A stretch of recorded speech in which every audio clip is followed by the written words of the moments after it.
Diabetes রোগীরা এখন ডাক্তারের কাছে গেল, যেমন এই বোন ধরেন এখনই 1 বছর ধরে ওষুধ মুক্ত আছে, তা আপনি ডায়াবেটিসে ভুগছেন কতদিন?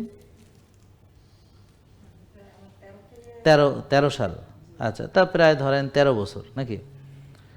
ডায়াবেটিসে ভুগছি কত? 13 বছর। তো 13 বছর আগে যদি কেউ তাকে ওই পরামর্শটা দিত, যেটা এখন উনি ফলো করছেন 1 বছর ধরে, 13 বছর আগে যদি এই কথাগুলো, এই যে আমি যা বলছি, বলতো কেউ, তাহলে কী হতো? এই 13 বছর তার 1 টাকার ওষুধ লাগতো না, এই 13 বছর সে একবার ডাক্তারে ভিজিট দেওয়া লাগতো না, এই 13 বছর তার 1 টাকার টেস্ট লাগতো না, সে সুস্থ মানুষের মতো জীবনযাপন, সুস্থ মানুষ হিসেবে জীবনযাপন। তাহলে এই এতদিন সে টাকাগুলো যে ডাক্তারকে ভিজিট দিছে, ওই টাকাগুলো তার বেঁচে যেত, কিন্তু ডাক্তারও ওই টাকাটা পাইতো না। এতদিন যে টাকার ওষুধ খাইছে ওনার টাকাটা বাঁচত, কিন্তু ওষুধ কোম্পানি এই টাকাটা পাইতো না।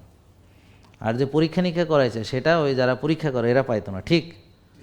তা এখন এরা যারা এগুলো, ওরা তো আর চাইবে না অসুস্থ হয়ে ওষুধ মুক্ত হয়ে যায়, নাকি বুঝেন নাই? হ্যাঁ, এটা একটা গভীর ষড়যন্ত্র।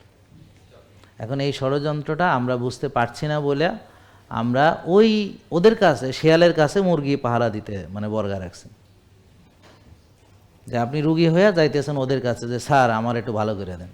তো স্যারে নিজে ভালো কি করবো? স্যারে নিজেই তো ইনসুলিন নেয়। তা এক রুগী আর এক রুগীর কাছে চিকিৎসা করতে গেছে। এই কয়েকদিন আগে আপনার একজন হার্টের ডাক্তার মারা গেলেন, উনি হার্টের চিকিৎসক, হার্টের রুগী দেখতে দেখতে নিজে হার্ট অ্যাটাক করে মারা গেছে। তাহলে ও জানে না যে হার্ট ভালো থাকবে কিভাবে, তো সে আপনার হার্ট ভালো রাখবে কিভাবে? কারণ হার্টের ভালো রাখতে হলে তাকে যেই খাবার দরকার, যেই ব্যায়াম দরকার, যেই রোজা দরকার, যেই নিয়মকানুন দরকার, সব যদি সে ঠিক রাখে তাহলে তার হার্ট ভালো থাকবে। এখন সে কি এগুলো করেছে? সে করলে তো সে নিজে হার্ট অ্যাটাক করে মরে যেত না, নাকি? বুঝতে পারছেন? তো সে তো এটা মানেনি। তা হার্টের ভালো রাখতে হলে ভালো ঘুমাতে হবে, সে তো ঘুমায়নি, সারা রাত রুগী দেখছে। তারপর তাকে ভালো খাবার খেতে হবে, সে তো ভালো খাবার খায়নি, রুগীরা যেসব নষ্ট খাবার খাইতে পরামর্শ দেয় সেও নষ্ট খাইছে।